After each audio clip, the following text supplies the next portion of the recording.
Despite evidence supporting these treatments, however, society, especially in the United States, continues to rely on methods that are not helpful, including incarceration, marginalizing those who abuse substances, and offering treatments that are neither evidence-based nor cost-effective. Miller and Carroll, 2006. Schizophrenia. Some of the earliest behavioral treatments to be developed, such as a token economy, were first used with individuals suffering from schizophrenia and related problems. Several behavioral techniques are helpful for improving the lives of patients with schizophrenia, including social skills training, contingency management, e.g., token economy, behavioral family therapies, including communication training, problem-solving training, and other strategies, and cognitive behavioral treatments. See Muser and Jest, 2008. However, unlike many of the problems for which behavior therapy alone is effective, individuals with schizophrenia typically must take antipsychotic medication as well, and the most effective approach for managing schizophrenia is a combination of pharmacological and psychological treatments. Treatment LO6. Behavior therapy includes a wide range of strategies. In fact, Volume 1, Adult Clinical Applications, of the Encyclopedia of Behavior Modification and Cognitive Behavior Therapy, Herson and Roskvist, 2005, includes entries for 50 major techniques and 62 additional minor techniques. Although a full review of all behavioral strategies is not possible here, this section provides an overview of several commonly used techniques, including behavioral assessment, exposure-based strategies, response prevention, operant conditioning strategies, relaxation training, stimulus control procedures, modeling, behavioral activation for depression, social skills training, problem-solving training, and acceptance-based behavioral therapies. Although cognitive strategies are also commonly used by behavior therapists, they are not discussed here because they are covered in depth elsewhere in this book. See chapters 5 and 7. Behavioral assessment. In behavior therapy, assessment and treatment go hand in hand. Every client is assessed before treatment begins, and the assessment process continues throughout the course of treatment, and often after treatment has ended. Behavioral assessment has several functions, including identifying target behaviors, behaviors to be changed during therapy, determining the most appropriate course of treatment, assessing the impact of therapy over time, and assessing the final outcome of treatment. Because behavior therapists assume that a client's behavior differs across situations and contexts, behavioral assessment usually relies on multiple methods, e.g., interviews, direct observation of client behaviors, monitoring forms or diaries, checklists, self-report symptom measures, psychophysiological measures, and multiple informants, e.g., clients, family members, teachers, friends. And it occurs in multiple situations, e.g., home, work, school, therapist's office. Typically, target behaviors are identified collaboratively by the therapist and client. Ideal target behaviors are those that are distressing, impairing, or dangerous to either the client or others. Target behaviors are selected with the goal of increasing flexibility in the client's behavioral repertoire. Treatment targets may include behavioral deficits, e.g., poor social skills, poor anger control, behavioral excesses, e.g., compulsive hand-washing, a tendency to over-monitor one's behavior, and problems in the client's environment, e.g., restricted opportunities for dating, desirable behaviors not being followed by reinforcement. A key component of behavioral assessment is functional analysis. The purpose of functional analysis is to identify the variables responsible for maintaining target behaviors. Ideally, functional analysis involves manipulating variables in the environment and measuring their impact on target behaviors. For example, if we assume that a child's tantrums are maintained by the parent's attention, we might test out our hypothesis by having the parent stop attending to the tantrums for a week or two and evaluating the impact on the child's behavior. In practice, it is often difficult to conduct experiments to confirm the causal relationships that explain behavior, so causal variables instead are inferred through methods such as interviews, questionnaires, and other tools. The abbreviation ABC is often used to summarize the key variables that are assessed during the process of functional analysis. A stands for the antecedents of the target behavior, B for the behavior, and C for the consequences of the behavior, including reinforcement or punishment from the client's environment. In practice, most behavior therapists also attend somewhat to internal variables that may contribute to the client's behavior, such as biological factors, e.g., a head injury, fatigue from lack of sleep, and even personality styles. Behavioral interviews. Behavioral interviews help the therapist understand both the form and function of behavior. During the interview, the therapist obtains a detailed description of the problem behavior, including information on the frequency, duration, and severity. The therapist also typically asks about the development and course of the problem over time. Another important purpose of the interview is to establish the antecedents and consequences of the target behavior. Finally, in addition to getting answers to important questions, interviews provide the therapist with direct samples of the client's behavior, e.g., style of communication, eye contact, that might not otherwise be reported by the client. Behavioral observation. Behavioral observation involves observing the client in order to assess behavior, as well as its antecedents and consequences. In naturalistic observation, the assessment occurs in the client's natural environment, for example, A teacher may record episodes of a child's disruptive behavior in the classroom. In analog observation, the assessment occurs in a simulated situation, for example, a client role-playing a job interview. Behavioral observation can also rely on other less direct methods such as recording audio or video, the client's behavior, using event counters to track the number of times a behavior occurs, or measuring the byproducts of a behavior, g. Assessing self-harm by looking for cut marks on the client's arm, assessing drug or alcohol use with a urine test. One challenge with behavioral observation and other forms of assessment is the problem of reactivity. Reactivity occurs.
Six Behavior Therapy.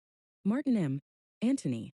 Ivan Pavlov, 1849 to 1936. Procedure for administering systematic desensitization for the reduction of fear.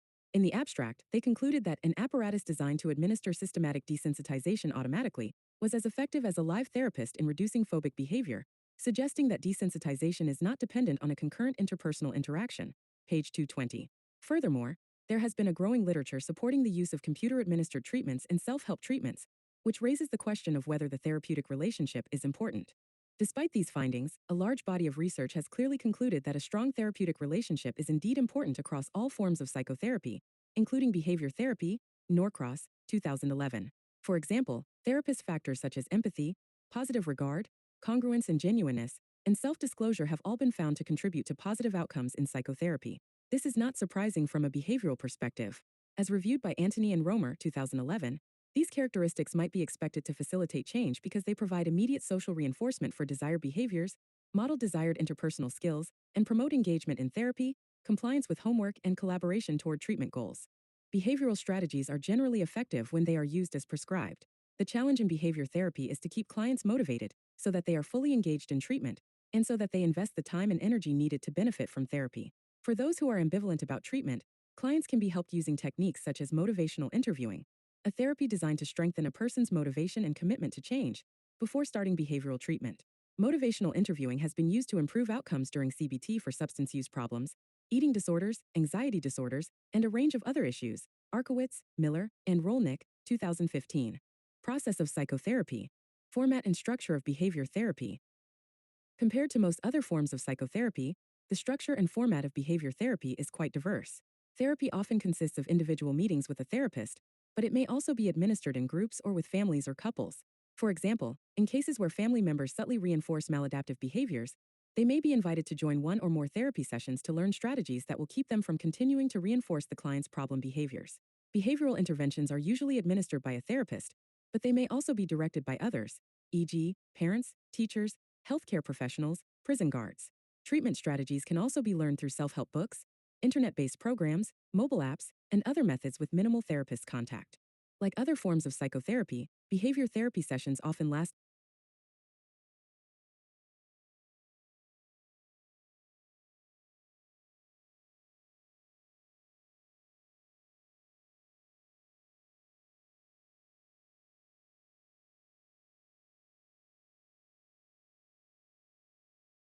6. Behavior therapy.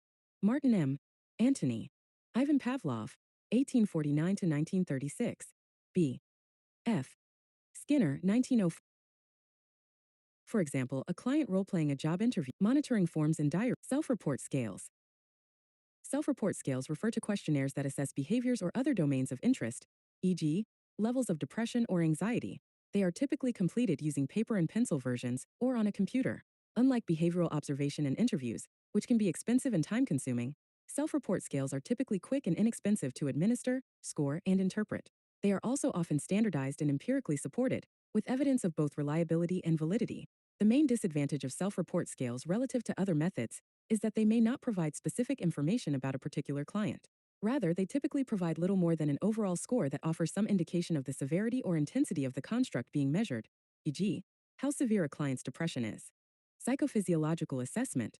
Behavioral assessment sometimes includes measurement of the client's physiological responses. For example, a man being treated for sexual dysfunction might undergo penile plethysmography, a process that involves fitting the penis with a device that measures changes in sexual arousal. A client undergoing behavioral treatment for hypertension might receive regular blood pressure tests to evaluate the impact of treatment.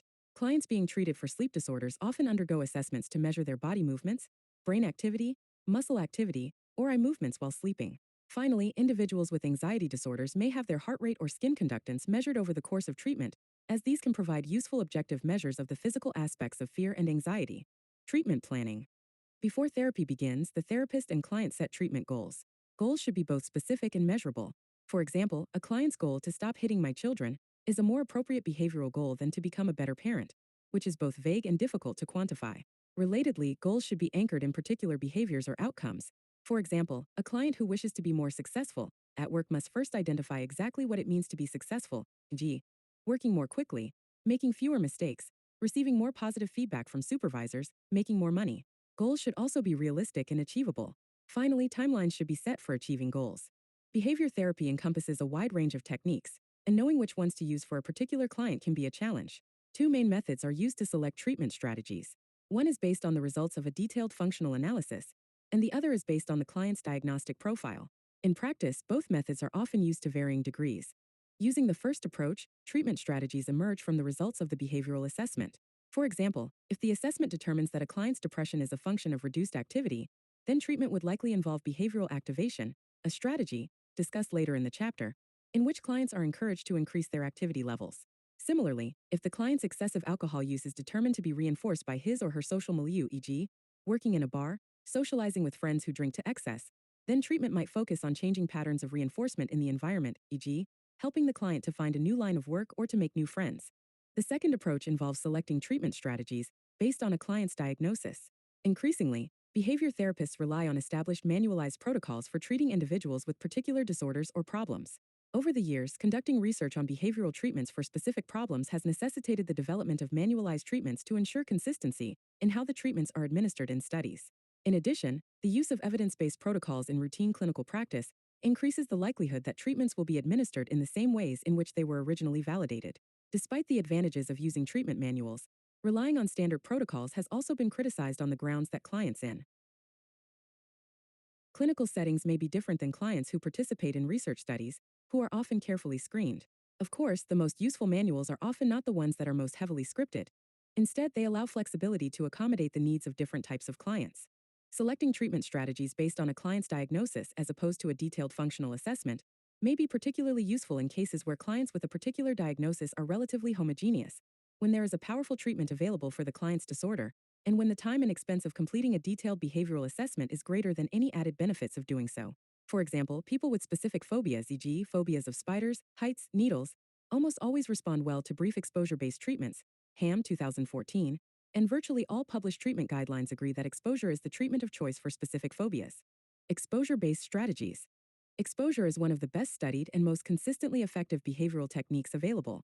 It is used primarily in the treatment of anxiety disorders, but it also may be used to treat fear and anxiety in the context of other conditions, e.g., exposure to eating forbidden foods in a client who has an eating disorder.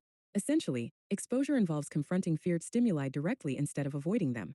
Most behavior therapists consider exposure to be an essential component for the treatment of fear and anxiety. The most commonly used form of exposure is in vivo exposure, which involves exposure to feared situations in real life. For example, an individual who fears driving might be encouraged to practice driving.